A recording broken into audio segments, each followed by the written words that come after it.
Boa noite a todos e a todas.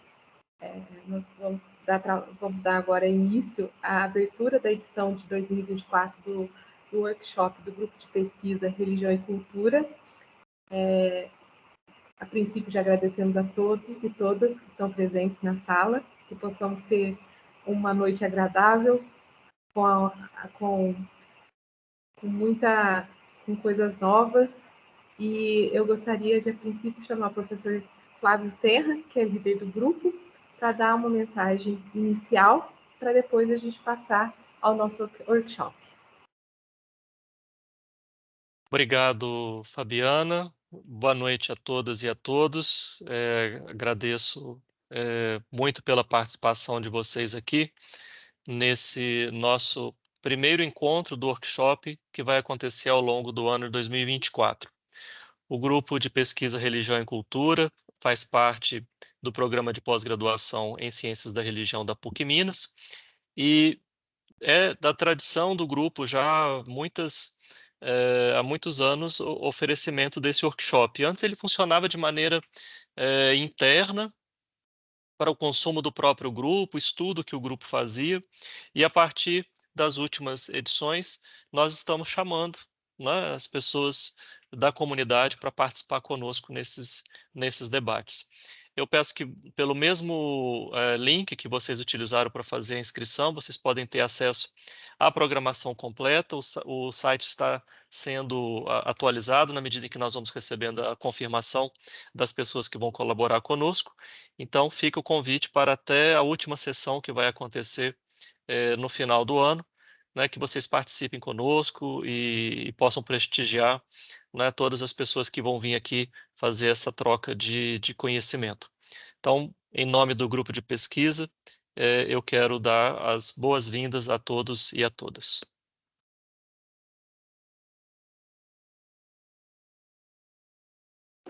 Nosso primeiro convidado é o professor Maílson Cabral. Maílson possui graduação, mestrado e doutorado pela Unicap, Universidade Católica de Pernambuco. Maílson também faz parte do Observatório Transdisciplinar das Religiões no Recife, também na Unicap. Pesquisa sobre a história epistemológica da ciência da religião. E atualmente ele vem trabalhando, se dedicando ao estudo do pensamento de Joaquim Vá e suas aplicações na sistematização das ciências da religião. Então, agora, seja muito bem-vindo, professor Maílson. Passo a palavra para o senhor e que possamos ter aí um momento de muito aprendizado. Muito obrigado, Fabiana. Muito obrigado, professor Flávio. Meu boa noite a todas e a todos. E gostaria muito de agradecer esse convite para estar aqui participando desse workshop. E, em certa medida, isso é muito interessante, né? Porque, para quem não sabe, tem um livro bem famoso da nossa área, né? Já que a gente vai falar de clássicos hoje, do Max Miller, que se chama Ships from a German Workshop. E nesse título, né, ele foi dado de uma forma muito interessante porque o Max Miller recebia um financiamento para fazer parte das suas pesquisas, né? Então, assim, sempre que ele produzia algo de novo, um ensaio, ele mandava para aquele que era o mantenedor dele, né? Então, por isso a ideia de chips, lascas, né? Então, assim, traduzindo esse título seria Fragmentos de uma Oficina Alemã, né? Justamente pela origem dele também, né? Ele ser alemão, então um workshop vem a calhar bem aqui, né? Porque são pequenos fragmentos de pesquisas maiores que tanto eu como outros colegas vêm fazendo na área de ciência da religião. E esse momento de partilha é muito importante, né? Porque pesquisa se faz assim também, né? Não é simplesmente alguém isolado lá longe, né? Na sua torre de marfim, mas muito pelo contrário, né? Os momentos de partilha são justamente quando podemos ter os nossos intercâmbios, né? Ver até que ponto aquilo que a gente está pesquisando não é simplesmente uma ideação nossa ou, de fato, possui uma conexão interessante com a realidade, pode trazer algo de interessante. Então, nesse sentido, a minha participação no workshop de hoje, acredito que vai nessa linha. E eu vou falar, né, como diz o título, sobre o Joachim Vah.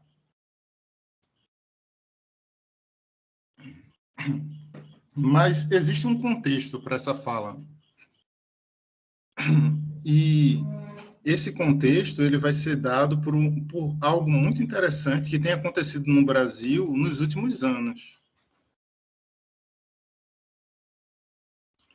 E o que tem acontecido é que, sobretudo no final dessa última década, dessa década de 2010, tem acontecido um movimento de retorno aos clássicos da ciência da religião, né? Assim, de autores e textos que vêm tratar da ciência da religião como uma disciplina específica, singular.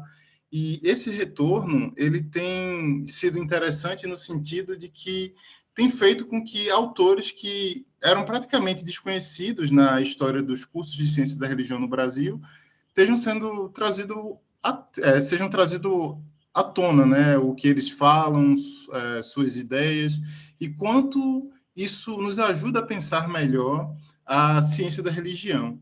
Agora, esse retorno, né, ele não se trata de simplesmente um retorno por pura erudição, para ir em torno daquilo que a gente pode considerar clássicos, mas é um retorno que vem justamente atrás de responder demandas atuais da nossa área, né? Assim, sobretudo, a gente tem visto algumas teses, dissertações aparecendo nesses últimos anos, né, que vão estar trazendo autores clássicos da ciência da religião, né, e para mostrar como eles nos ajudam a pensar problemas atuais, né, assim como a questão de falar de uma autonomia disciplinar da ciência da religião, pensar seus campos de aplicação, suas possibilidades de uso, né, seus limites, o que precisamos avançar. Então, essa discussão, no caso, esse retorno é um retorno interessado, né? Assim, justamente para se fazer uma leitura que, como eu tenho dito, é crítica e criativa ao mesmo tempo, né? Crítica no sentido de não simplesmente tomar de forma irrefletida, né, esses autores, mas, sobretudo, tentando entender o que é que eles podem nos fornecer de interessante, né? E, a partir desse retorno a eles, poder justamente tirar algo de novo. E eu fui um pouco provocativo no título, né, dessa palestra, do nosso workshop, que é sobre revisitar um clássico, né, da ciência da religião. E aí fica uma pergunta muito elementar, que eu lembro que um colega meu me fez há alguns meses atrás, né, por ocasião de um outro workshop também aqui do grupo, que foi, mas Maílson, o que é um clássico? Né? Assim, por que a gente chama um autor, um livro de clássico, né? E isso ficou na minha cabeça, né? Assim, na época eu dei uma resposta assim tangencial, né, para tentar explicar, não, eles são que uma certa tradição acadêmica diz que são os clássicos, né, e que são importantes lê-los e tal. Mas aquilo ficou comigo, né? Sim, mas mas por que a gente chama um clássico de clássico, né? O que é que leva algum autor ou texto a ser identificado com isso, né? E tem um autor bem interessante, né, que ele tem muita coisa traduzida aqui no Brasil, que é o Ítalo Calvino, que ele é romancista, novelista e também crítico literário. E tem um livro dele que tem justamente esse título, né, Por que ler os clássicos? E lá no primeiro ensaio, que dá nome a esse título, né, ele traz algumas definições do que são clássicos, né, mas justamente para mostrar que não é uma coisa tão rígida quanto se parece, mas que nos ajuda a pensar questões atuais, os clássicos, né? E uma das definições, né, que eu queria trazer para começar essa nossa rodada aqui de exposição é que ele define o clássico da seguinte forma. Isso é uma das várias definições que ele dá ao longo do ensaio. E ele diz o seguinte: os clássicos são livros que, quanto mais pensamos conhecer por ouvir dizer, quando são lidos de fato, mais se revelam novos, inesperados e inéditos. Então, essa definição é interessante porque mostra que o clássico é justamente o tipo de livro ou o tipo de autor, de conjunto de trabalhos que sempre tem algo novo a nos dizer. Sempre que a gente volta a eles, né, há de se tirar sempre uma leitura nova em relação a eles, né? Então, muito mais do que ter um peso de uma tradição que diz que algo é clássico, o clássico ele tem uma força em si, né? Porque aquilo que ele vem dizer, né, dentro de uma área de pesquisa ou dentro de uma área mais literária, como é o caso que o Ítalo Calvino trata, né? Ele tem esse peso, ele tem essa força, né? E como assim um clássico é uma obra que nunca terminou de dizer aquilo que ela tem para nos dizer, né? Então assim há um conjunto de autores na área de ciência da religião que nos continua a dizer coisas muito interessantes, né? Por mais que andem um pouco esquecidos, meio empoeirados, mas que nos ajudam a pensar bastante a área, né? E como eu disse, né, esse retorno para os clássicos aqui no Brasil, ele não acontece assim de forma desinteressada, mas justamente para pensar questões atuais. E muito disso, né, se liga ao fato do modo como a ciência da religião veio a se constituir no Brasil, né? Como acho que alguns devem saber, né, os cursos de ciência da religião vêm começar no Brasil lá pelo finalzinho da década de 60, 70, e no modelo que eles surgem, né, surgem em parte, né, como uma tentativa de fazer uma teologia não dogmática, com um certo aporte das ciências sociais, embora que isso não aparecesse de forma explícita, né, mas estava nas entrelinhas, né, como é o caso dos 3 primeiros programas de ciência da religião, que naquele período vão começar dessa forma, e que, obviamente, com o tempo, vão sofrer modificações, vão surgir outros entendimentos, mas o entendimento inicial é mais ou menos esse, né? Assim, durante essas décadas final da década de 70, 80, né? A partir dos anos 90 que a coisa começa a mudar um pouco mais. Então, nesse surgimento dos cursos de ciência da religião do Brasil, eles não vêm numa conexão com aquilo que é a ciência da religião do seu período formativo, do seu período clássico. E por que eu digo isso, né? Porque a ciência da religião ela surge como uma proposta do estudo comparado das diferentes religiões da humanidade, assim, de uma forma bem geral. E essa proposta, né, essa ideia de pensar uma ciência própria para o estudo da experiência religiosa, dos fenômenos religiosos, ela surge primeiro como uma ideia de ciência, depois vai ser institucionalizada, né, vai se tornar uma disciplina, como a gente fala, e só muito depois vai se tornar uma formação específica, ou seja, vão aparecer doutorados, mestrados, graduações em ciência da religião.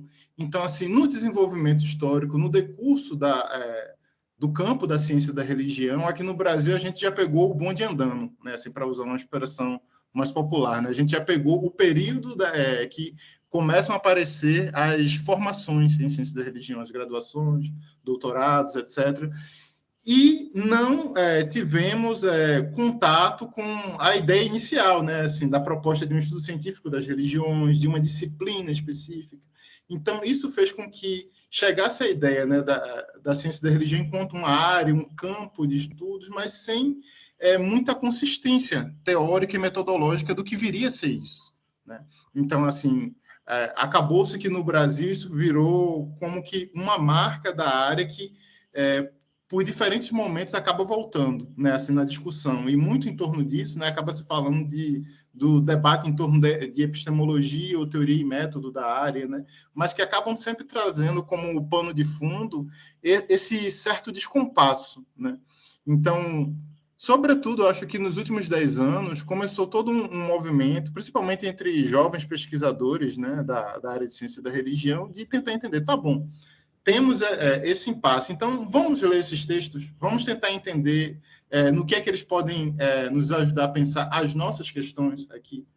E pesquisando sobre isso, algo me chamou a atenção é que nos nossos pares, nos nossos colegas fora do Brasil, né, não há mais tanto esse interesse de retorno a esses textos mais clássicos da área, né? Assim, a própria ideia de disciplina também acabou em muitos outros contextos acadêmicos fora do Brasil a ficar meio esquecida, né? Mas, porém, a ideia de que existe uma disciplina referencial, né? Assim, pelo menos permaneceu.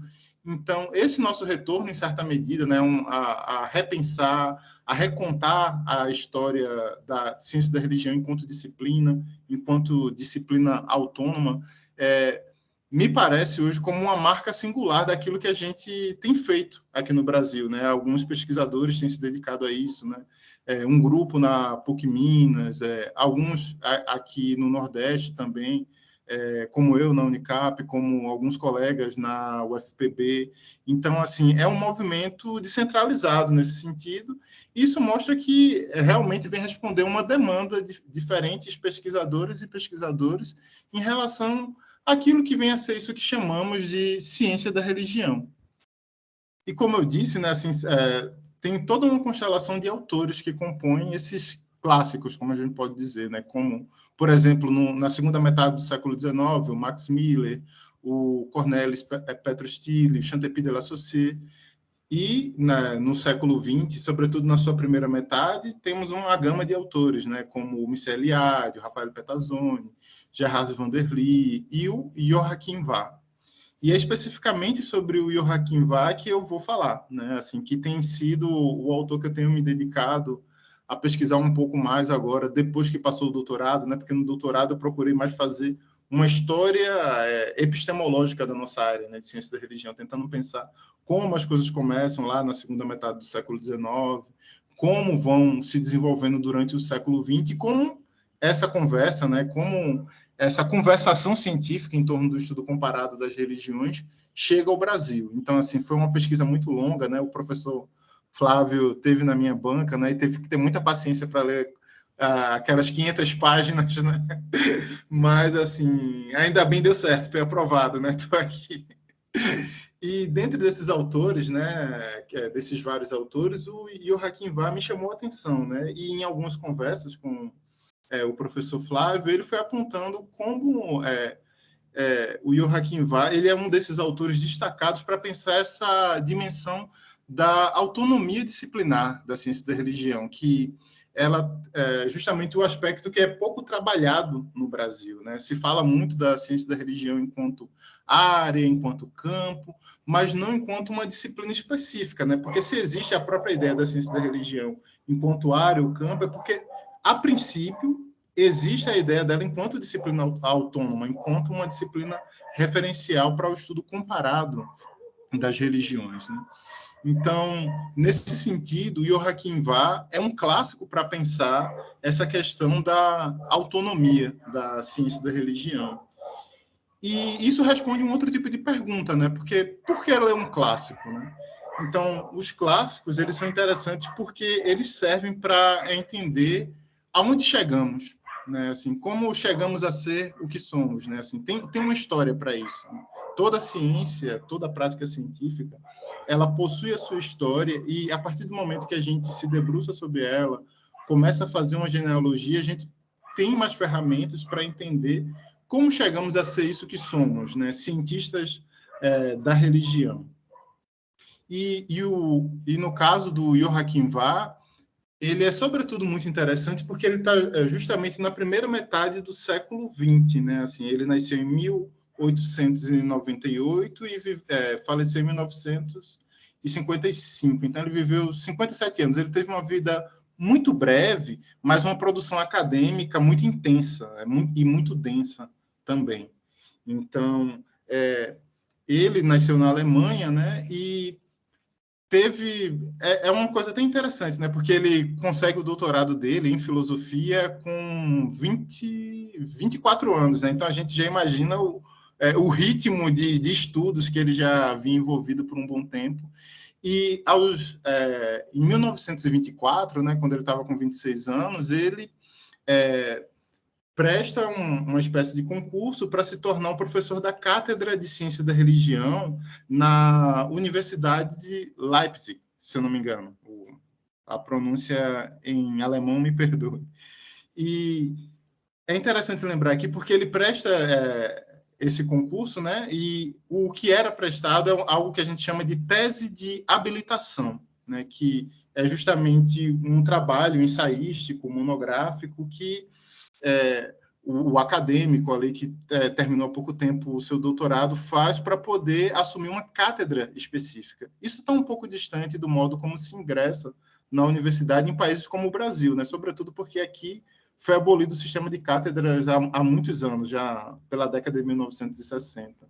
Então, no sistema de cátedras, você presta concurso para aquela cátedra, para aquela disciplina específica, e não tanto assim para se virar professor de um departamento, né? E o Joachim Vah faz justamente para essa cátedra bem recente naquele período, né, que era a de Ciência da Religião, na Alemanha. E essa cátedra está alocada justamente num departamento de filosofia, né? Então, isso já nos lembra uma outra questão, né? Nesse período, a ciência da religião ainda não constituía uma formação acadêmica específica, embora fosse reconhecida como ciência, e embora já aparecesse como uma disciplina, ou em alguns casos também chegou a constituir departamentos de ciência da religião em alguns países da Europa, mas a formação específica mesmo, doutorados, graduações, só vão surgir na segunda metade do século XX. Então, assim, é mais ou menos o período em que surgem também os cursos aqui no Brasil. Então, para o Joachim Vah, nesse momento, era muito importante mostrar a necessidade de uma autonomia da ciência da religião, né? Assim, que ela não era uma subdisciplina da filosofia, ou da teologia, ou da história, mas que, de fato, como ela aparece lá na segunda metade do século XIX, ela constituía uma ciência particular, singular, para o estudo das religiões, né? Então, é isso que ele vai defender nessa tese de habilitação, né, de forma muito robusta, a ponto de ser aprovado e se tornar professor dessa cátedra. Mas, ao longo da sua carreira, né, ela foi marcada por muitas mudanças, né? Então, durante o período em que a Alemanha foi tomada de controle pelos nazistas, né, o Joachim Vah foi demitido da cadeira, né, de ciência da religião por vir de uma família de ascendência judaica, embora nem ele, nem os pais dele fossem mais confessadamente judeus, né? Mas, assim, por ele ter essa ascendência, o regime nazista o excluiu, né? E ele teve que partir para o exílio e foi para os Estados Unidos, né? E lá ele desenvolveu mais outros dois momentos, né, da carreira acadêmica dele, né? Um dos amigos e ex-alunos dele, o Joseph Kitagawa, né, que foi responsável por organizar as obras dele póstumamente, selecionar alguns de seus trabalhos, né? Ele nos narra isso, que o pensamento de Joachim Vah pode ser dividido em pelo menos 3 fases, né? Um primeiro período, né, os 10 primeiros anos da carreira dele lá na Alemanha, em que ele vai se dedicar principalmente a fazer toda uma defesa em torno de uma autonomia da ciência da religião. Num segundo momento, né, quando ele chega nos Estados Unidos e passa 10 anos trabalhando na Brown University, lá ele vai desenvolver um segundo momento de uma aproximação da ciência da religião com as ciências sociais, né, mostrando em que medida, né, esses dois campos de conhecimento eles podem dialogar. E num terceiro momento, né, quando ele vai para onde ele se tornou mais conhecido, né, que foi na Universidade de Chicago, ele desenvolve um terceiro momento na carreira dele, em que ele se dedica a desenvolver uma teorização sobre a experiência religiosa e suas formas de expressão. E, para isso, ele tenta pensar, como ele diz, uma hermenêutica mais ampla para o fenômeno religioso. E ele entende que, para isso, é necessário ter diálogo também com a filosofia da religião, com a teologia, coisa que ele tenta se manter um pouco mais distante no começo da carreira dele, mas que nesse terceiro momento ele vai tentar uma aproximação, mas sempre resguardando a ideia de uma autonomia disciplinar da ciência da religião. Então, assim, do ponto de vista teórico, metodológico, as principais contribuições do Joachim Vah para a ciência da religião é que, em primeiro lugar, ele nos apresenta uma proposta muito rigorosa de uma sistematização para a disciplina. E também ele nos dá propostas de articulação da ciência da religião com as ciências sociais e essa teorização que ele vai ensaiar no final da vida dele, né, sobre a experiência religiosa e suas formas de expressão, né? E então, com isso, a gente tem, assim, vamos dizer, um esboço geral e muito resumido também, né, daquilo que constitui uma parte da trajetória acadêmica dele, né? Mas aí, agora a gente pode levantar uma questão um pouco mais problemática, né? Porque, de fato, o Joachim Vai, ele é conhecido, ele é celebrado, se joga confete para dizer que ele é um nome importante na história da área. Porém, desde o final da década de 90 para cá, o interesse em seus trabalhos, nos seus livros, em seus escritos, né, tem decaído de forma muito forte em outros países, né? Por exemplo, em 2006, na Universidade de Chicago, foi organizado um seminário que depois virou um livro em que se apresentam assim, os legados do Joachim Vah e do Mircea Eliade. O Mircea Eliade foi quem sucedeu o Joachim Vah após o seu falecimento, em 55. Em 56, ele se torna professor da Cátedra de Ciência da Religião, lá, né, ocupando um lugar que foi do Vah.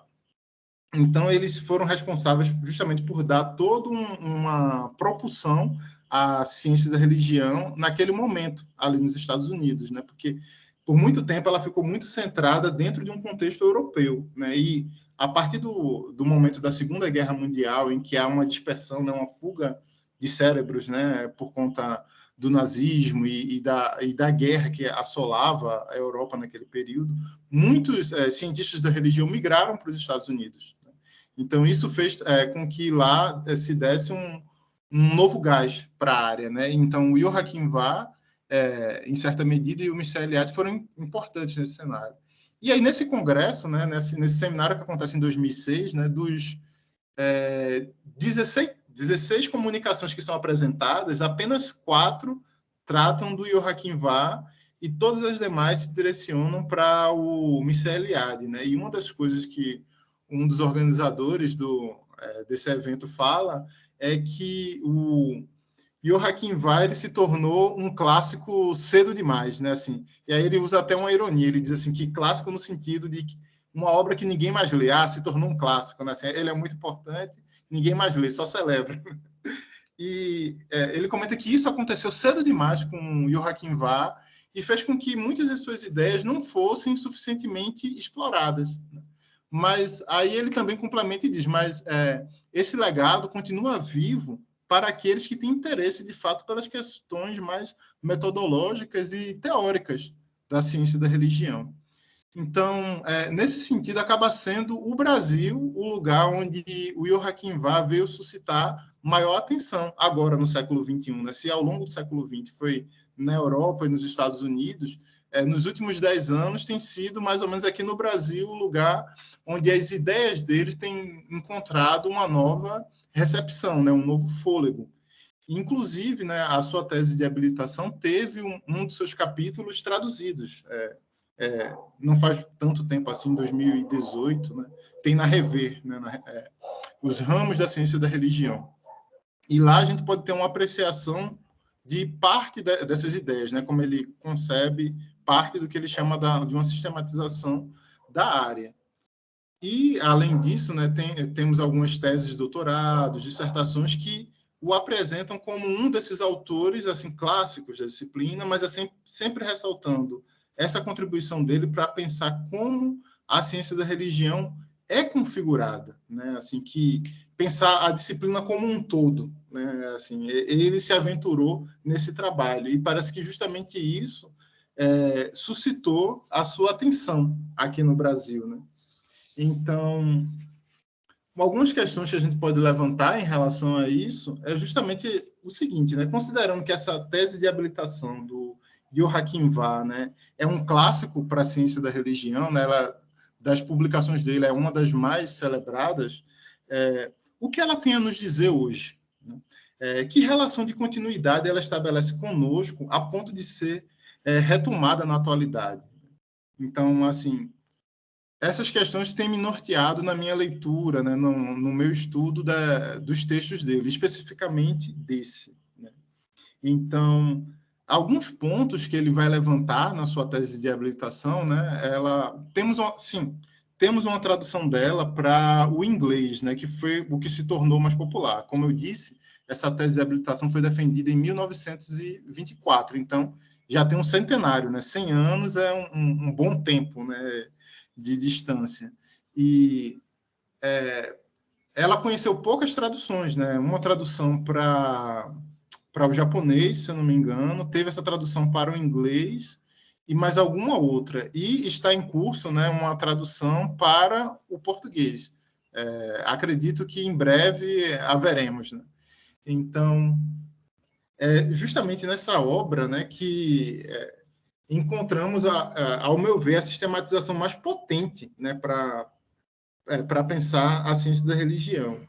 E parte das ideias do Joachim Wahl vão chamar a atenção também, porque alguns dos problemas que ele encontra no tempo dele, na Alemanha do tempo dele, se parecem um pouco com os problemas institucionais que encontramos, em parte, na ciência da religião no Brasil, nos nossos tempos, né? E é interessante que ele elenca algumas coisas, né, assim, que travavam o desenvolvimento da ciência da religião no tempo dele, né? E uma das coisas que ele vai levantar é que existiria uma certa aproximação muito indiscriminada da ciência da religião com outras disciplinas, né? E lembremos, nesse período não existiam formações em ciência da religião. Então, as pessoas que praticavam ciência da religião eram, por formações, filósofos, teólogos, historiadores. E, segundo o Joachim Wahl, acontecia que os pesquisadores acabavam tendo mais interesses em defender suas disciplinas de origem do que pensar numa emancipação da ciência da religião, né? E essa situação se agravava justamente por isso, né? Por essa falta de uma formação específica. E o lugar de fala do Joachim Wahl, mais especificamente, ele está falando dentro de um contexto em que o maior, assim, inimigo teórico, né? Vamos entender o inimigo aqui num bom sentido, assim, o grande adversário da ciência da religião, de um ponto de vista metodológico e teórico, não é tanto a teologia, mas sim a filosofia. Porque lembre que ele prestou o concurso para um departamento de filosofia. Então, para ele, era muito importante diferenciar a ciência da religião da filosofia. Tanto que na tese de habilitação ele gasta poucas páginas para dizer quais são as diferenças ali entre teologia e ciência da religião, que ele vai fazer isso ali basicamente no primeiro capítulo, enquanto no quarto capítulo da tese dele, o mais denso, sobre método, ele é todo dedicado a uma discussão para mostrar como a ciência da religião ela se diferencia de uma filosofia da religião. Mas, assim, e por isso ele vai fazer o seguinte, ele vai procurar sempre mostrar ênfase no caráter empírico da ciência da religião, né?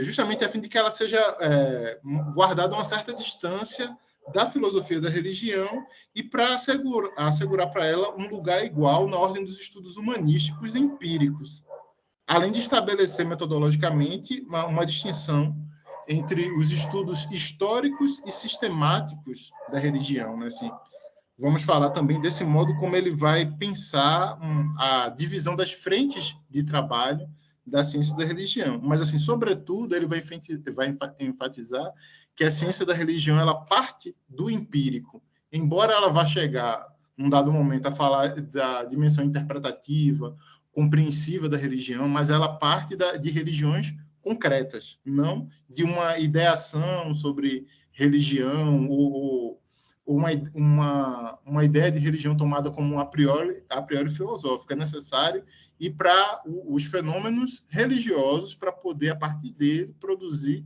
as suas sistematizações. Então, isso ele sempre vai enfatizar bastante. Então, né, ele vai dizer justamente que a ciência da religião se ocupa da multiplicidade de religiões dadas empiricamente, sendo seu objetivo tanto estudá-las como compreendê-las e retratá-las, né? E ele vai dizer que isso deve acontecer de duas maneiras, né? De uma forma histórica e de uma forma sistemática.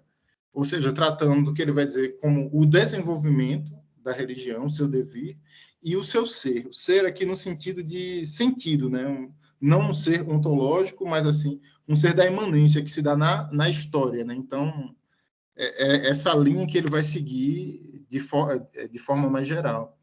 E essa caracterização da ciência da religião, né, tendo à sua frente como um estudo histórico, um estudo sistemático, vai permitir que ela não seja confundida com a história da religião dentro do campo da história, da historiografia, nem seja confundida com a psicologia da religião, né? Então, assim, essa divisão vai ser substancial para a área e vai nos ajudar justamente a pensar aquilo que a ciência da religião vai produzir de específico, né? E é até importante a gente falar disso, né? Assim, do modo como ele pensa essas duas frentes de trabalho da ciência da religião, porque na tradução que temos, né, do capítulo da tese de habilitação dele, do Joachim Vah, na tradução para o português, se optou por colocar ramo empírico e ramo sistemático da ciência da religião. Mas, assim, tanto no inglês como no original em alemão, ele vai dividir em estudos históricos e em estudos sistemáticos, para dizer que tanto o histórico como o sistemático, eles vão partir do empírico, né? Então, assim, essa tentativa de harmonizar na tradução pode produzir um certo equívoco na leitura, né? E também porque nesse terceiro capítulo, né, embora ele vá falar dos dois ramos, ele se dedica a falar basicamente do ramo histórico e vai deixar para falar do ramo sistemático só, de fato, no último capítulo, né? Então, essa também é uma distinção interessante. E ele vai colocar um princípio metodológico também muito importante para a ciência da religião, que ele vai dizer o seguinte, que é unicamente através da aplicação da suspensão de juízo, né, um colocar entre parênteses que o tema da ciência da religião pode emergir com clareza, distinguindo-se da problemática das demais disciplinas. Ou seja, assim, a ciência da religião ela não busca a origem, a verdade da religião, né? Há em relação a isso uma suspensão de juízo, né? No sentido de que interessa observar os fenômenos empiricamente, sistematizá-los, e ainda que isso nos leve à porta de uma especulação filosófica, o trabalho da especulação filosófica já não é mais o do cientista da religião, né? Isso no modo como o Joachim Vah compreende a questão. Então, por meio desse procedimento metodológico de suspensão de juízo, né, o cientista da religião pode tratar tanto dos elementos racionais como dos aspectos irracionais das religiões, né, em sua prática de pesquisa, ou seja, analisar o fenômeno religioso como um todo, sem que isso implique na adesão ou na identificação do pesquisador com determinada religião que estuda. Então, assim, a pertença religiosa, nesse sentido, né, ela é uma coisa que deve ser colocada em parênteses, né, no sentido que ele coloca, porque senão você pode se colocar na posição ou de religioso ou de um pesquisador que quer julgar o religioso, né? Então, assim, essa questão da suspensão do juízo é justamente para funcionar como esse freio, né, assim, que nos permitisse ter esse cuidado metodológico. E acho que, somado a isso, né, assim, ele também vai insistir nesse caráter empírico da ciência da religião, justamente por conta da filosofia da religião do tempo dele, né, assim, para marcar metodologicamente, porque ele vai dizer que, pelo menos na época dele, né, a filosofia da religião é marcada por um método dedutivo a priori. Assim, obviamente que há outras perspectivas de trabalho em filosofia da religião, passados 100 anos, né, que o Joachim Vah escreveu isso, mas assim no período dele era fortemente marcado por um método dedutivo a priori, como ele vai colocar, né? Enquanto a ciência da religião deveria partir do empírico, né? E do histórico ao sistemático. Ele insiste muito nisso, e até no próprio estilo de escrita do Joachim Vah, né? Ele é muito reiterativo, né? Ele começa num primeiro parágrafo de um capítulo fazendo uma afirmação do que é ciência da religião. Aí, algumas páginas depois, ele reafirma o que ele disse no começo e acrescenta mais uma sentença e vai. Tanto que, assim, quando você já chega no final do livro, ele te dá uma definição de ciência da religião, mas, assim, bem de forma recapitulativa, né? Então, assim, é muito do estilo dele, né? Tanto que ele vai dizer o seguinte, assim, que a tarefa da ciência da religião é estudar e descrever as religiões empíricas. É uma disciplina descritiva e interpretativa, não normativa. Quando tiver estudado historicamente e sistematicamente os fenômenos religiosos concretos, cumpriu a sua tarefa. Assim, em resumo, o cientista da religião, né, não deve perder essa dimensão do trabalho sistemático em torno da religião ao estudar suas formas históricas, bem como não deve negligenciar a historicidade dos fenômenos religiosos quando se ocupa da sua sistematização. Então, quando ele pensa assim, os dois ramos da ciência da religião, ele não os pensa, né, no sentido, vai ter o pesquisador que só trabalha com a dimensão histórica e o que só trabalha com a dimensão sistemática. Não, não é dessa forma que ele concebe. Mas sim que esses dois ramos, eles estão interligados. E tudo bem, pode acontecer de uma pesquisa ter uma maior ênfase para a dimensão sistemática e de uma outra pesquisa ter uma maior ênfase para uma dimensão histórica. Mas uma não pode perder de vista a outra, porque isso comprometeria a própria ideia de uma unidade da ciência da religião, né? Que isso, inclusive, vai ser uma das questões que vai levar a uma certa crise da ciência da religião a partir dos anos 60, 70, com o declínio da fenomenologia clássica da ciência da religião. E essa ideia da ciência da religião assim, dividida em duas frentes de trabalho, né, mas que se comunicam, que estão interligadas, vem desde da segunda metade do século XIX, né, com Max Miller, com o Tilly, com Chantepie de la Saussure. Então, assim, havia-se uma comum ideia de que a ciência da religião tem essas duas frentes de trabalho que elas devem dialogar. Mas, especificamente no caso do Joachim Vah, ele começa a insistir com força nisso, né? Porque ele parece já perceber que, se não for mantido esse equilíbrio entre o sistemático e o histórico, corria-se o risco da disciplina se fragmentar, né? Então, ele vai insistir nisso. E ele vai dizer o seguinte, né? Assim, tudo bem, a gente tem esses dois ramos, eles têm que estar em diálogo, mas também é necessário que a gente entenda o que é específico de cada um. Então, assim, ele vai dizer que o estudo histórico das religiões tem por função se ocupar do devir das religiões, né? Sua tarefa é estudar e apresentar o desenvolvimento das religiões. E aqui o desenvolvimento, é preciso que a gente tome cuidado com essa palavrinha, porque até mais ou menos esse período do Joachim Vah, desenvolvimento sempre remetia a uma ideia evolucionista, né, assim, ou positivista. Então, ele retoma esse termo, desenvolvimento, né, inclusive criticando um dos seus predecessores, o Tilly, para dizer o seguinte, olha, o desenvolvimento, ele é um desenvolvimento na história, e não um desenvolvimento da ideia de religião, mas ele vai insistir nisso, esse devir da religião, devir histórico. Então, justamente o trabalho de reconstrução do curso histórico do desenvolvimento das religiões que interessa a ele, né? Então, assim, religião é um fenômeno histórico, antes de tudo, né? Começa por aí. Então, assim, embora outras disciplinas, outros campos de estudo possam partir de uma definição diferente de religião, para o cientista da religião, o Joachim Vah defende que esse deve ser o ponto de partida, né? Assim, histórico nesse sentido. Então, mas ele também acrescenta logo em seguida, né, que a ciência da religião ela não se limita a isso, que é uma dimensão descritiva do estudo empírico, mas deve seguir na direção da interpretação dos fenômenos, né? E essa parte da interpretação dos fenômenos é que vai pertencer ao estudo sistemático das religiões, né? E aqui ele fala o seguinte, né, que a sistematização, ao menos no modo como ele entende, né, só é possível se for preparada por estudos históricos, e não de outra forma. E aí ele vai acrescentar, né, que o estudo histórico das religiões só é possível, em última análise também, após um estudo sistemático ter isolado e identificado as categorias que são úteis. Então, há um trabalho dialógico, em certo sentido, né, entre o histórico e o sistemático, né? Assim, sempre é como se eles estivessem em uma dança, né? Vai e volta.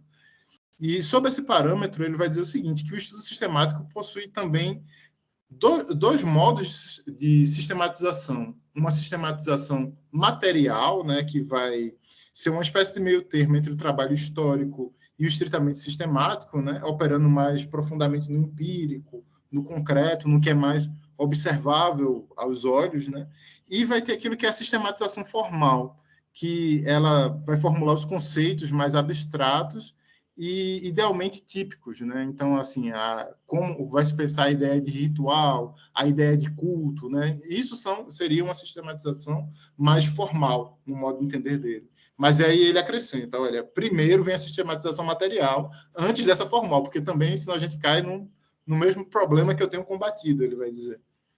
Então, é interessante porque nessa obra ele dá um exemplo de como funcionaria esse trabalho sistemático, e ele usa o caso do Islã, do estudo do Islã. E aqui eu tomei a liberdade de traduzir uma parte de como ele propõe isso, né? Diferenciando o trabalho estritamente histórico e o trabalho sistemático, que é advindo da ciência da religião. Então, ele vai dizer assim: o historiador estuda a origem do Islã, sua história no tempo. O sistematicista, no caso o cientista da religião, espera apresentar o Islã como um sistema religioso independente de diferenças temporais. Mas essa já é uma meta avançada. Ele ficará satisfeito primeiro em estudar sistematicamente uma parte do assunto total, o sistema teológico do Alcorão, ou a ética islâmica retratada sistematicamente. Subdividirá sua tarefa de acordo com pontos de vista cronológico, geográfico, temporal e factual sistemático. Estudará a prática da religião de um determinado tempo e em um determinado reino, terra, província ou lugar. Procurará descrever sistematicamente uma doutrina específica e um uso cultual, a mensagem de um profeta ou a prática de uma comunidade em um determinado período. Então, assim, isso aqui ele dá como um exemplo de como funcionaria esse trabalho de sistematização, né? E é curioso, porque o Joachim Vah, ele propriamente estudou poucas religiões dessa forma como ele propõe, né? Se eu não me engano, uma vertente específica do budismo, ele fez um estudo justamente nessa linha, que foi um trabalho quando ele era um pouco mais jovem. Aí depois ele foi se dedicando a outras questões mais gerais, né? Mas assim, pegar um sistema religioso específico e detalhá-lo dessa forma, até onde eu consegui alcançar nas minhas leituras, ele só fez uma vez, em um longo ensaio. Então, a questão que se levanta para ele, né, para o Joachim Vah, nesse contexto de sistematização, é sobre que métodos utilizar, né? E aí ele levanta uma coisa que a gente pode considerar hoje até um pouco polêmica, né, que ele vai dizer que, olha, o método para sistematização é um método comparativo, né? E aí ele vai abrir uma longa aspas, uma enorme discussão para explicar o que ele está entendendo como um método comparativo, né? Porque ele vai dizer o seguinte, olha, infelizmente se utilizou muito mal, por muito tempo, a ideia de comparação para justamente se aniquilar as diferenças entre as religiões em função de um ideal de religião, geralmente cristão, e com os outros acréscimos que a gente já conhece. Então, ele vai dizer que a ciência da religião deve usar a comparação para melhor compreender um fenômeno individual, contrastando semelhanças e diferenças.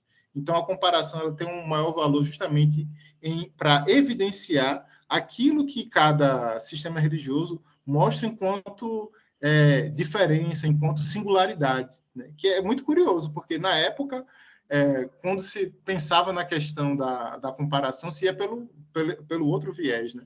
Tanto que isso é uma das coisas que fez com que a ideia de método comparativo fosse muito criticada, muito combatida. Então, acrescentando, ele vai dizer que para que a comparação possa ser bem sucedida, certos pontos devem ser estabelecidos como portadores da comparação. O valor da comparação para a compreensão será julgado pelo peso que esses traços carregam no fenômeno total. O que é periférico num caso pode ter significado decisivo em outro, né? Então, assim, depende das situações. Você não pode utilizar a comparação como uma chave mestra. Não é isso que ele defende. Então, a comparação nesse sentido ela é uma ferramenta metodológica que ela deve ser usada com uma certa vigilância epistemológica, né? Porque uma vez que uma semelhança de forma, ela nem sempre implica numa semelhança de significado entre dois fenômenos observados, né? Por exemplo, aquilo que é apresentado como uma oferenda em um contexto religioso e que tem um peso significativo ali, em um outro pode ser uma questão menor, né? Então, por isso ele vai dizer, olha, a sistematização material, ela vem antes da sistematização formal. Porque se você for primeiro na formal, você vai se atrapalhar com relação a isso. Então, ele procura, assim, enfatizar essa diferença, né? Do que ele entende por sistemático, né? E, inclusive, ele até vai dizer que, olha, justamente essa dimensão sistemática, o fato de não parar só na descrição do empírico, que vai mostrar essa diferença da ciência da religião, tanto da história da religião, como também da filosofia da religião e até mesmo da teologia. E, assim, depois de fazer esse longo percurso, né, de toda essa discussão, ele vai propor uma definição recapitulativa do que entende ser ciência da religião. E ele vai apresentar ela do seguinte modo, né? A ciência da religião procura estudar, compreender e interpretar as religiões. Ela procurará primeiro esclarecer o seu devir, o seu surgir, o seu declínio, numa palavra, a sua história. Mas a ciência da religião não pode se contentar com sequências meramente históricas e com rastreamento de desenvolvimentos. Cortes transversais devem ser feitos. O estudo sistemático, a interpretação e a apresentação devem partir de pontos centrais e decisivos. Tal estudo transcende o histórico para complementá-lo ou completá-lo, mas, nos fundamentos, aponta para o histórico como sua fonte, seu lar. Como resultado, a sistematização não é a solução definitiva. Em certo sentido, ela é circunscrita pela história. Então, assim, ele amarra bem, né? Não deixa com que o sistemático e o histórico se percam de vista, né? E passado já um século, né, que o Joachim Weiss escreveu essas suas ideias a respeito da ciência da religião, ela ainda continua oferecendo para a gente uma ideia de formalização bastante consistente da ciência da religião, embora seja passível de críticas. Aqui, a ideia, como eu tinha dito de início, não é voltar ao clássico para dizer, olha, tem uma verdade absoluta sobre a ciência da religião, ela é X. Não é assim que se procede em ciência e muito menos em história das ciências. A história das ciências, né, em certo sentido, ela deve ser contada como uma aventura teórica. Né? Em certo sentido, aqui, Joachim Weiss tinha seus embates, né? Tinha seus inimigos teóricos contra os quais ele precisava escrever bem, argumentar bem, para que a ciência da religião pudesse ser defendida enquanto uma disciplina autônoma. Né? Porque, dentro do contexto da Alemanha, inclusive no seu tempo, a ciência da religião foi bastante combatida, o que é uma coisa até engraçada e contraproducente, né? Porque o termo ciência da religião, né, ele vem do alemão Religionswissenschaft, mas boa parte do desenvolvimento dessa disciplina se deu fora da Alemanha, né? Sobretudo na Inglaterra, na Holanda, na França. Então, assim, no momento que o Joachim Weiss faz aquela defesa, né, e assim, eu acho que é uma daquelas coisas do impulso da juventude, né, foi combater contra toda uma certa resistência teológica, filosófica, em relação à possibilidade de estudar as religiões empiricamente. E do empírico poder produzir interpretações e, posteriormente, como ele vai colocar na carreira dele, produzir toda uma teorização sobre a experiência religiosa e suas formas de expressão. Então, essa proposta do Joachim Weiss é muito sedutora para nós aqui no Brasil, porque ele traz justamente essa ideia, assim, essa defesa com força, com ênfase na ideia da autonomia da ciência da religião, num contexto como o nosso, em que essa ideia praticamente passou longe, ao largo, da história da constituição da área, né, e que vem começando a ser retomada, sendo mostrada a sua importância muito recentemente. Né? Então, isso, ao meu ver, justifica parte do interesse, né, que os pesquisadores e pesquisadoras brasileiros têm sentido pela obra do Joachim Weiss. E, para finalizar, né, assim, eu gostaria de levantar uma pergunta que eu fiz ali no começo, né? Por que ler um clássico, né? Assim, e por que ler um clássico da ciência da religião como Joachim Weiss? Então, assim, podemos ensaiar uma resposta dizendo que a sua tese de habilitação é um clássico do qual não podemos sair indiferentes após a sua leitura, seja para definir a nossa prática de pesquisa em relação a ela, ou mesmo contra ela. Mas também, né, podemos argumentar, junto com Ítalo Calvino, que os clássicos não devem ser lidos porque servem para qualquer coisa, pois a única razão que se pode apresentar é que ler os clássicos é melhor do que não ler os clássicos. Né? Sem ler os clássicos, talvez se passe só uma grande tristeza na gente, né? Mas essa área não tem autor próprio, não tem essa... É triste, né? Então, vamos fazer como dá aqui, né? Então, se você não lê os clássicos, pelo menos eu desejo que fique uma grande tristeza em você, porque isso pode ser trabalhado de modo psicanalítico e servir para alguma coisa mais bela, né? Então, é isso. Muito obrigado pela paciência. E, assim, essa é uma pesquisa em curso, né? Assim, faz poucos meses que eu estou nesse movimento de aprofundamento em torno do trabalho do Joachim Weiss, e espero ter mais diálogos frutíferos com vocês. Muito obrigado. Obrigada, professor Maílson. Agora a gente vai passar as perguntas. Eu acho que o Renato levantou a mão, não é isso, Renato? Fabiana, acho que me permita. Gente, a gente só tem como alternativa fazer a pergunta oralmente. Então, as pessoas que desejarem dialogar com o Maílson, encaminhar alguma mensagem, fazer alguma pergunta, precisam levantar a mão e aí a Fabiana vai distribuindo a palavra aqui. Tá bom? Obrigado.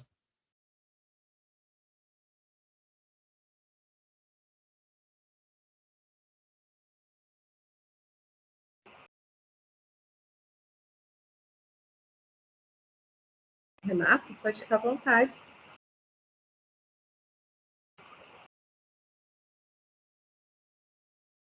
Eu acho que está com o microfone desabilitado.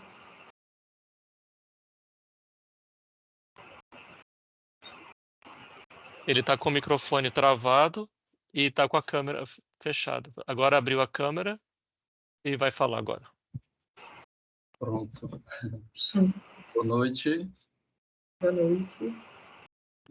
Maílson, obrigado pela sua apresentação. Sempre muito bom ouvir alguém que estudou, aprofundou, né?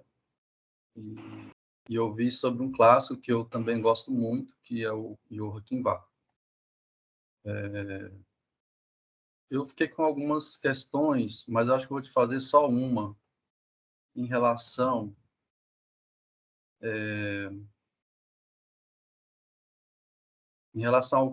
ao princípio metodológico, né, da ciência da religião, que você havia dito, né, que Joachim Bach fala da suspensão de juízo, né, que a ciência da religião não pode buscar a origem, a verdade da religião, né. Eu fiquei me perguntando se ele justifica, se dá algum motivo de por que a ciência da religião não pode buscar a origem, a verdade da religião, né? Claro que essa é uma busca da filosofia, mas no texto, eu não li esse texto, a tese do Bach não li, mas se você poderia nos falar um pouco sobre os motivos, né? Enfim, eu tenho uma opinião, assim, a partir de um outro autor, né? Não do Bach, mas eu tenho uma opinião a respeito disso, mas eu gostaria de ouvir se o Bach teria alguns motivos a respeito dessa questão. Obrigado.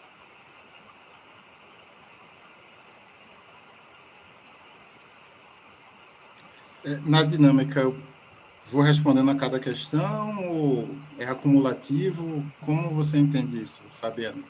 Fica a seu critério. Você acha que foi melhor? Então, assim, eu prefiro ir respondendo por cada questão, né?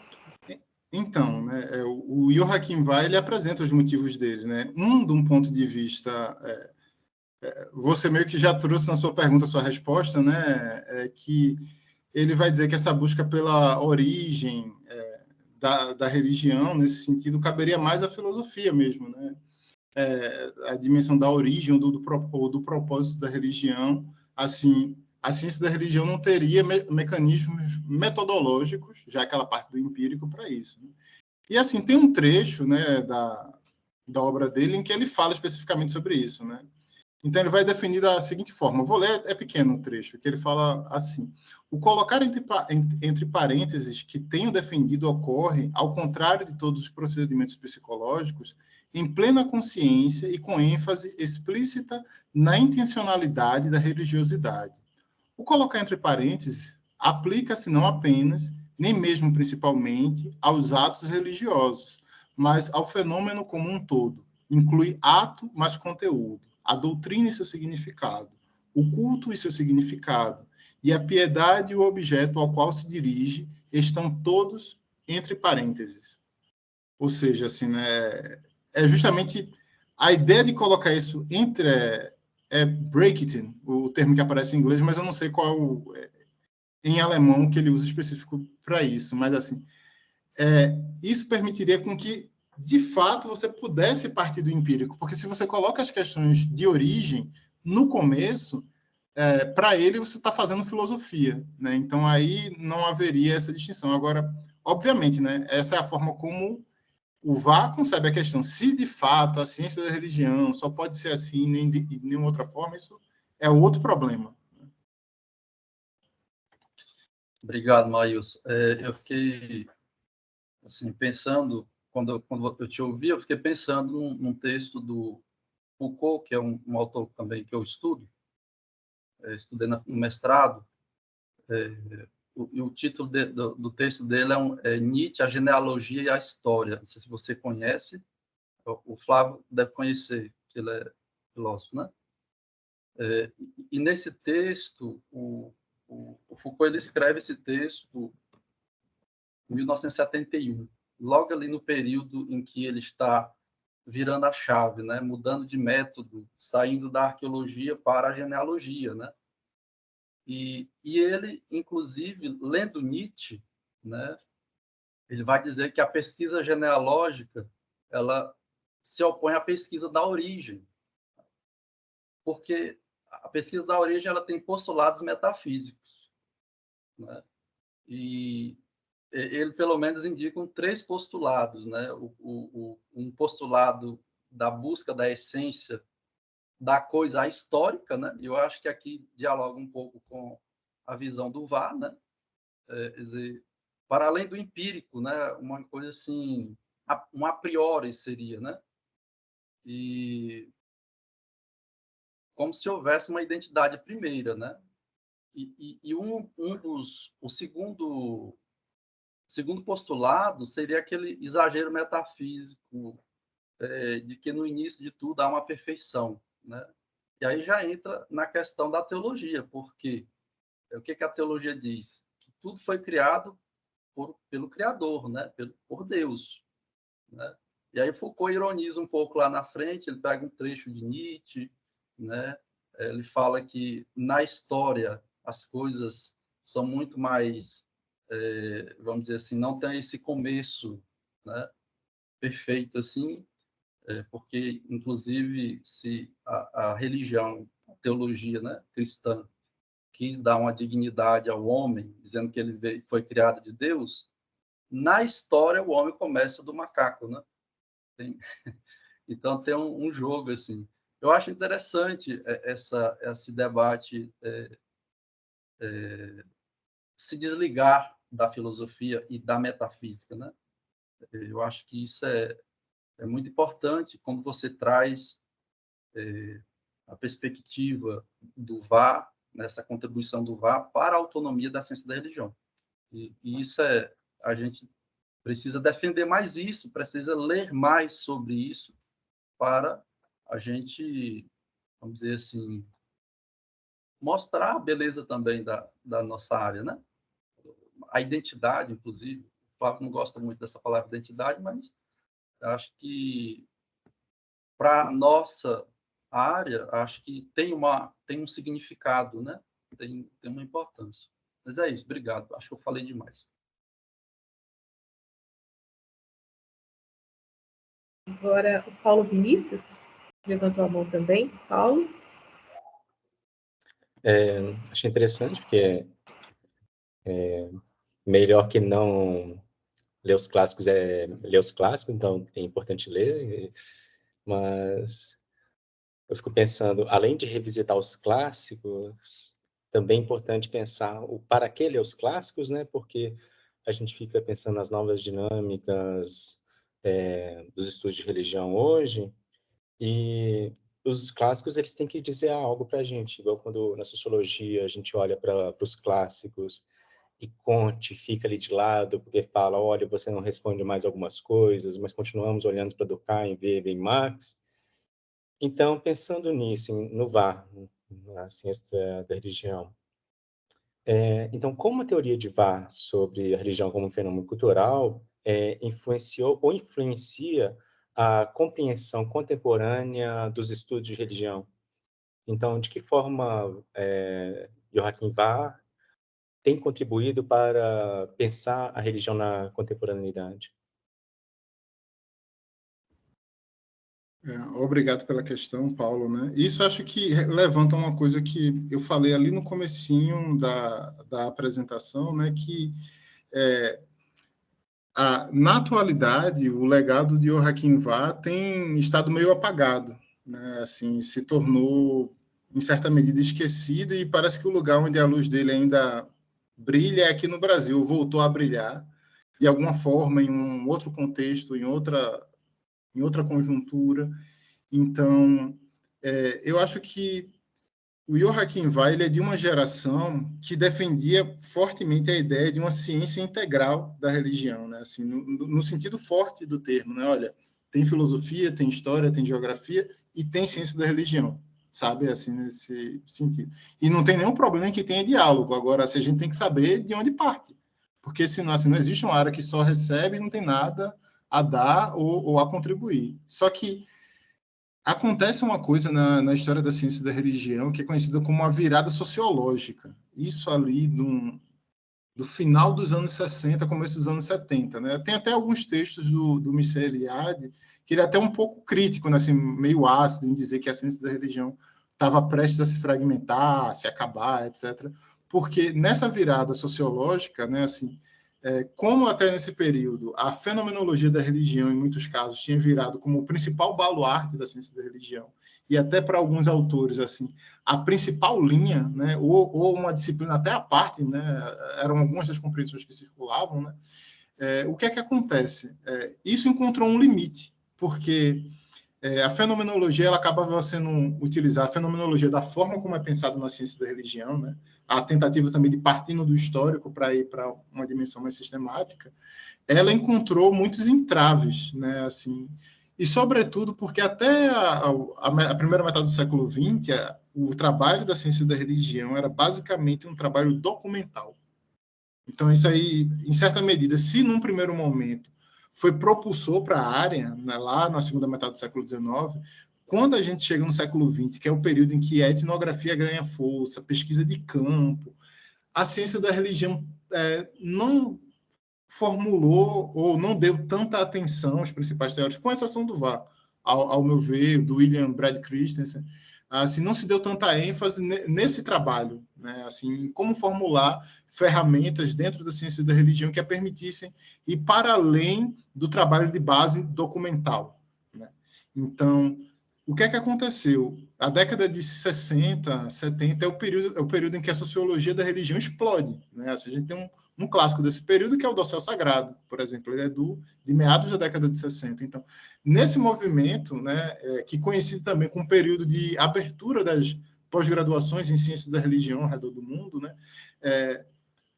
a sociologia foi vista como uma tábua de salvação, a sociologia da religião, a antropologia cultural, né? Então, acabou-se que, desse período por diante, se dá mais atenção aos elementos metodológicos e teóricos advindos dessas disciplinas do que numa elaboração de elementos mais próprios, sabe? Essa tarefa foi, não que ela tenha acabado por completo, mas foi dada menos ênfase, né?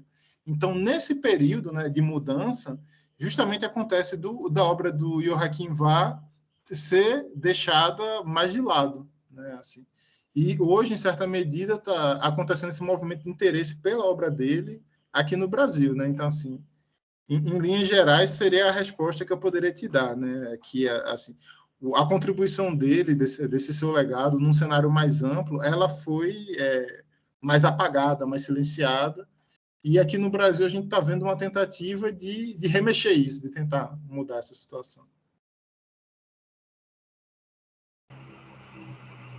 Leandro levantou a mão. Leandro.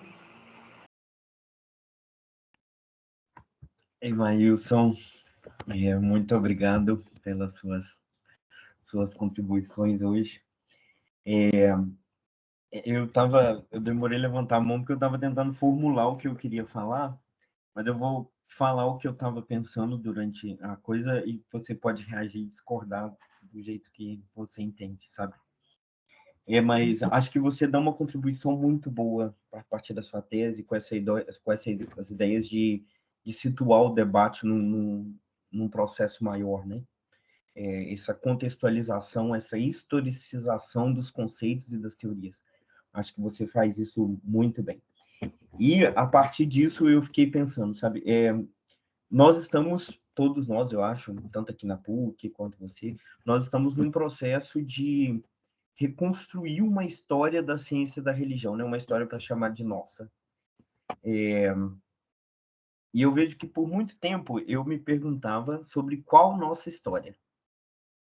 Aí, depois de ler um pouco mais, de ouvir mais coisas, acho que hoje eu tenho me perguntado assim, qual história nos interessa, sabe, para a ciência da religião no Brasil hoje. Por que eu estou falando isso? Porque eu lembro de um termo do professor Steve Engler que ficou muito, muito forte para mim um dia, que ele falou assim, olha, existe esse mito fundante da ciência da religião. Aí, no início, eu não entendi, depois eu fui entender que o movimento não é tão certinho, né? A história não é tão linear da disciplina, no sentido de falar que nós tivemos o grande momento fundador com Max Miller. Enfim, mas aí, a partir disso, eu comecei a pensar também se até essa história que nós estamos criando da ciência da religião hoje também não é, em certa medida, mitológica. Não no sentido que seja mentira, mas no sentido que nós estamos reconstruindo uma história, nós estamos buscando pressupostos históricos para tentar fundamentar e achar luz a problemas que nós temos hoje.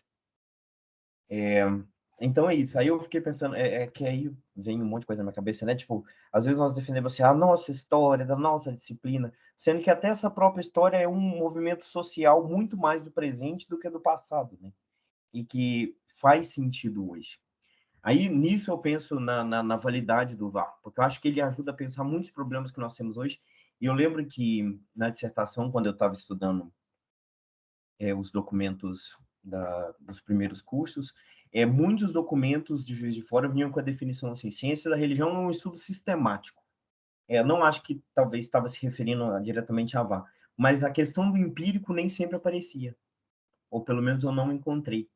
Então, talvez essa ideia da ciência da religião sistemática, como ainda um respaldo da forte influência da fenomenologia, ainda chegou no Brasil, né?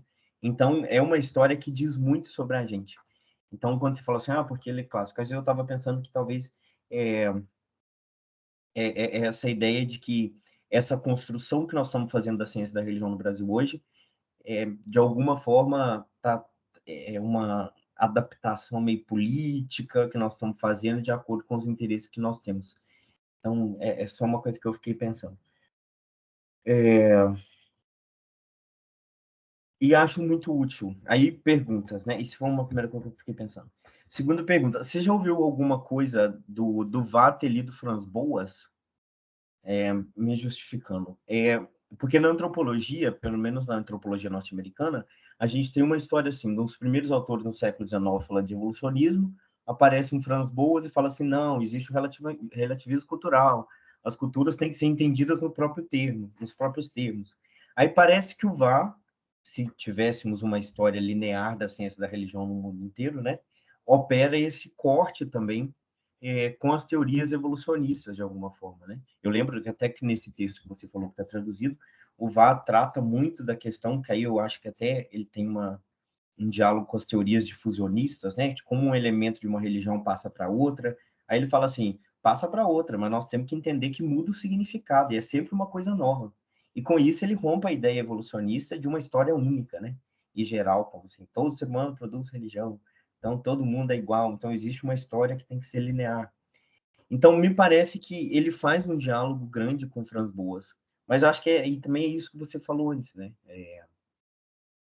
Enquanto a antropologia segue pensando nesses caminhos empíricos, a ciência da religião, depois do evolucionismo, cai na fenomenologia clássica, né? Que de alguma forma não segue o mesmo. Eu lembro que nesse dicionário de ciência da religião, numa página de antropologia, o autor que escreve fala assim: olha, antropologia e ciência da religião andavam igualzinha no século XIX. Só que aí uma foi para o relativismo cultural, a outra foi para a fenomenologia da religião. E nisso elas se separaram. É isso que eu pensei. Aí, e disso eu fiquei pensando nas omissões, né? Por exemplo, se esse VAR não aparece para esses autores da fenomenologia clássica, e esse elemento histórico, uma expressão do VAR que eu acho lindo, empatia pelas individualidades, se isso não teria feito uma nova fenomenologia clássica, né? Mas aí não tem como a gente entender a ciência da religião totalmente linear, né? A gente sabe que vai acontecer em movimentos distintos. Mas essas omissões de autores e de contribuições no decorrer do tempo que desenvolve questões teóricas que depois vão ser resolvidas só depois, né? Não sei se o Vá volta depois também na epistemologia, na fenomenologia pós-clássica, com o interesse do Eliade com a questão da história. Não sei se o Vá tem alguma influência nisso também. Mas é isso, parabéns, acho que é maravilhoso, espero suas pesquisas já para a gente ler. Obrigado, Leandro.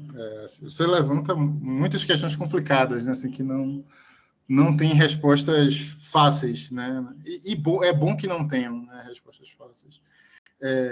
Uma coisa que me chamou a atenção, né, em torno dessa questão de história, porque eu também tive um debate com o Steve Engler, né, eu acho que eu já comentei isso, né, por e-mail, dizendo que eu estava fazendo um trabalho de epistemologia junto com história na época do doutorado, e ele também foi enfático em dizer assim, olha, não são coisas que não devem se misturar. E eu estava seguindo por uma linha que eu estava vendo resultados que davam, né, então só. Tá, muito obrigado pelas opiniões, mas eu acho que está dando certo por aqui, então eu vou continuar, né? E isso me levou a perceber uma coisa, né? Assim, quando eu comecei a estudar a linha de epistemologia com que eu trabalho, que é epistemologia histórica, epistemologia francesa, né? Uma coisa que se admite logo de saída é que uma coisa é contar a história de uma disciplina como um cientista, e outra coisa é contar a história da disciplina como um historiador das ciências.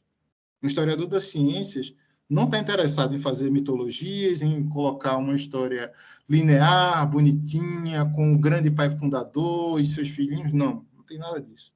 O que a gente quer perceber é como se desenvolve uma problemática numa dada área. Porque assim, os critérios metodológicos de uma disciplina, eles não são simplesmente passados de uma área para uma outra, né? Assim, por exemplo, uma das críticas que se faz ao Max Miller, por exemplo, é que ele simplesmente tomou a comparação da filologia comparada e aplicou ao estudo de religião.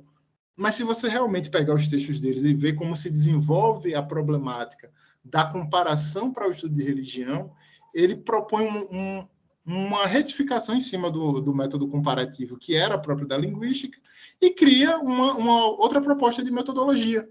Né, assim, então, assim, por exemplo, o Rafael Petazzoni, que é um grande cientista da religião, um grande historiador das religiões, faz uma crítica mais primária a esse respeito do Max Miller. Ele só toma de empréstimo esse elemento lá da filologia comparada, enquanto, na verdade, não. Quando você pega os textos de Vá para ler ao longo das décadas, década de 1870, 1880, 1890, há todo um trabalho, um redesenho da ideia de comparação.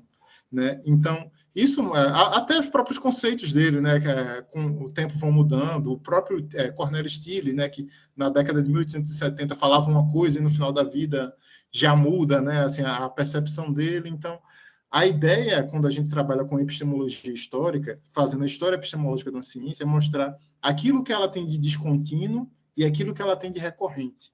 Né? Então, uma certa linha de continuidade que a gente encontra entre a segunda metade do século XIX e a primeira metade do século XX, é a questão da ciência da religião em duas frentes de trabalho, e uma certa necessidade que ela tem que partir do histórico. Enquanto que você tem uma outra série de descontinuidades. Por exemplo, vão ter autores que vão dizer que tem que ter uma filosofia da religião dentro da ciência da religião, outros que não. Uns que vão pensar uma fenomenologia que tem que partir do empírico, como William Christensen, né, que ele fala disso também, outros que não, como Gerhard von der Lee, que vai dizer que o histórico é importante, mas só que é importante para ele muito mais da boca para fora, né, porque quando vai para análise mesmo, ele sempre deixa em segundo plano. Né? Então, quando a gente pega esse conjunto de coisas, assim, não é que para a gente entender a história de uma ciência, os autores têm que todos concordarem, falarem a mesma coisa, mas o que a gente deve procurar perceber é o desenvolvimento de uma problemática, né? Como ela se modifica com o tempo, como ela se retifica, né? Que conceitos entram ali, né? Por exemplo, o conceito de ciência da religião enquanto uma ciência, enquanto uma disciplina. Isso foi algo muito importante na segunda metade do século XIX. Enquanto na segunda metade do século XX era a questão de definir mais em torno do objeto, a ideia de sagrado, a religião como experiência do sagrado. Então, isso deu um certo grau de unidade à discussão que acontecia ali. E o que a gente encontra, por exemplo, da década de 1970 para cá, é uma questão mais difusa, né? A ideia dos cursos de ciência da religião, em suas variadas nomenclaturas, né? Estudos de religião, ciências da religião, como é popular aqui no Brasil, história das religiões, e que você tem uma concentração temática em torno do objeto tema religião, mas que essa ideia de uma disciplina referencial, ou mesmo que a dimensão comparativa é fundamental, já mais fragmentada, né? Mas isso ainda assim, quando a gente vê de uma perspectiva histórica, de uma perspectiva genealógica, né, é assim que acontece, né? Se eu não me engano, o próprio Nietzsche, na Genealogia da Moral, na segunda dissertação, ele fala, né, que uma coisa é o modo como algo foi produzido e outra é a finalidade que ele toma. Assim, às vezes isso difere completamente, né? Então, na história das ciências isso acontece também. Mas, assim, mostrar que há essa dimensão histórica não quer dizer que então, não há uma produção científica de fato. Não, é porque as ideias de cientificidade, objetividade, de método, elas possuem uma história e nem sempre significaram a mesma coisa ao longo do tempo, né? Então, assim, ter essa consciência histórica, epistêmica, ela é fundamental, né? Então, assim, quando a gente tem isso com relação à ciência da religião, é possível pensar a história da área para além de querelas políticas, sabe? Para dizer, não, esse aqui é o autor que comprova o que meu grupo fala, sabe? Assim, que a gente sabe que existe essas coisas de bairrismo também, né? Por exemplo. Então, quando a gente toma a história nessa perspectiva, a gente percebe, a gente se vê como parte de um processo e não como pessoas que se tornam donos de autores que vão justificar aquilo que eu quero dizer, né? Assim, eu acho que essa é uma forma de, assim, pelo menos um antídoto para afastar esse elemento mais ideológico. É isso. Obrigado, Ailson. Professor Flávio. Obrigado, Fabiana. Obrigado, Maílson. Maílson, sobre essa questão da abordagem sistemática, o que você pode nos ajudar a compreender do ponto de vista de critério para fazer o processo de sistematização? Eu fico lembrando do esforço que o VAR faz, que está apresentado na obra Sociologia da Religião, que é um livro inteiro, né, traduzido para o português, que a gente pode acessar já há várias décadas e que você está falando aí, curiosamente, esse é um livro também que parece não ter pegado, né? Ele não foi difundido como outros clássicos e textos de sociologia da religião de outros autores que não necessariamente se identificam com a disciplina ciência da religião ou a reconhecem de maneira assim um pouco apenas marginal. Me lembro outro dia a professora Zuleika Dantas, aí da Unicap, falando de ter oferecido um dos primeiros seminários que ela ofereceu como professora no programa de Ciência da Religião da Unicap foi um seminário sobre a obra Sociologia da Religião do Joachim Var. Bem, então, pensando nisso, né, como que a gente leva em consideração, no seu entendimento, do ponto de vista do Joachim Var, para fazer esse processo de sistematização dos conhecimentos, dos dados empíricos que o cientista da religião, a cientista da religião, né, pode colher no seu trabalho? Ótima questão, Flávio, né? Você colocou esse ponto, né, do livro Sociologia da Religião, do Joachim Var, que ele está traduzido para o português desde 1990, né? Mas assim foi uma obra que não colou, justamente porque ele foi traduzido como se fosse um autor da sociologia, né? Então, assim, dentro daqueles que praticam a sociologia da religião aqui no Brasil, assim, nem de longe o Joachim Var foi um autor significativo, né?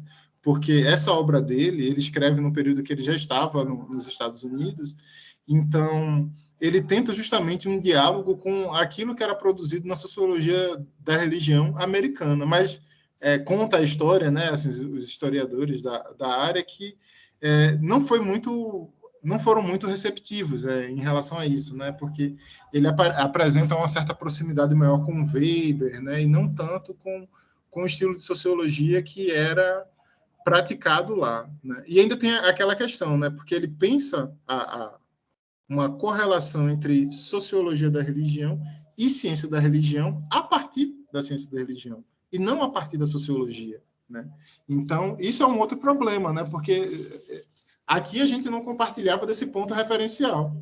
Então, isso fez com que também parte da ideia dele, né, nessa obra, não colasse tão bem, né?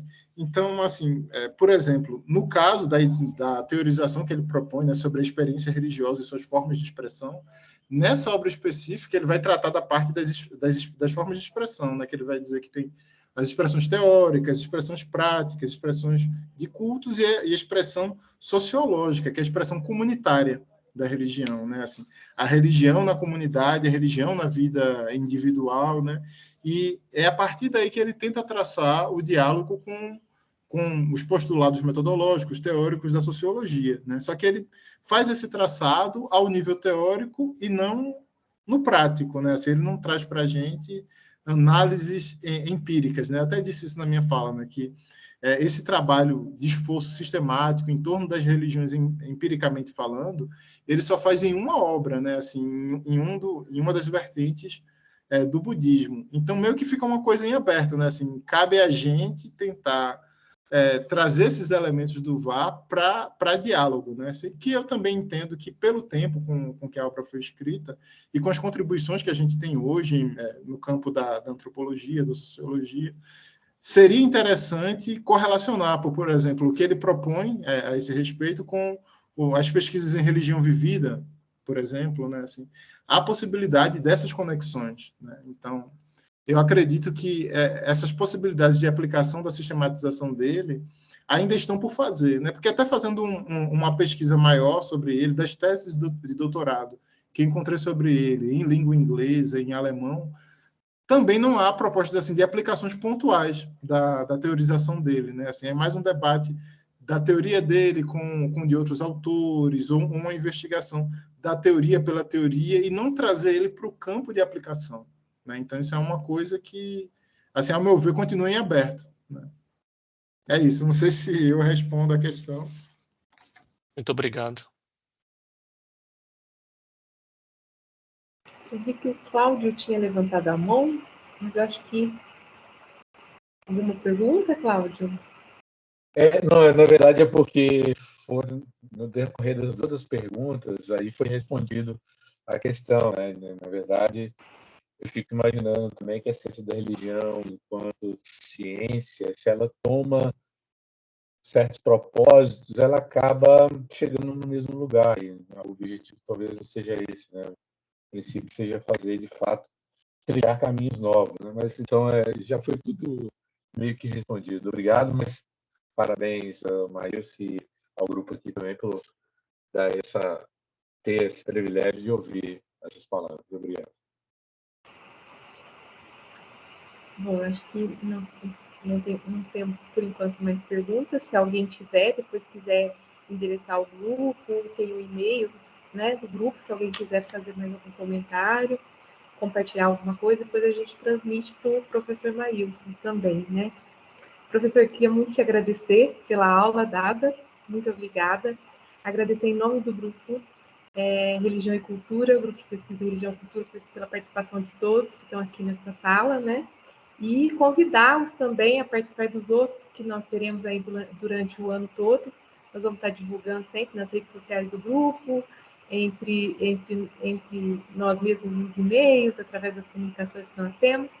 E esperamos todos vocês para o nosso próximo encontro. Muito obrigada a todos. Mais alguma coisa, professor? Gostaria de agradecer mais uma vez. A gente Muito que agradece. obrigado. Flávio? Sim, obrigado mais uma vez, Maílson, pela sua participação aqui. Obrigado à Fabiana, obrigado ao Paulo Vinícius, que dividem comigo a tarefa de coordenar esse workshop, né? A Marina, que está trabalhando com a gente, fazendo a arte do Marina Lúcio, né, fazendo a arte do evento. Então, obrigado a toda a nossa equipe. Você que está participando, o certificado vai ser emitido após a conclusão do workshop no final do ano. Então, a gente vai fazer o acompanhamento da frequência ao longo das várias sessões. Tá bom? Aí, no final, a gente vai emitir a certificação para todo mundo. Fabiana, obrigado. Boa noite, Eu pessoal. que Boa noite a agradeço, boa todos e a noite a todas. todos. Um abraço. Obrigado, Maílson.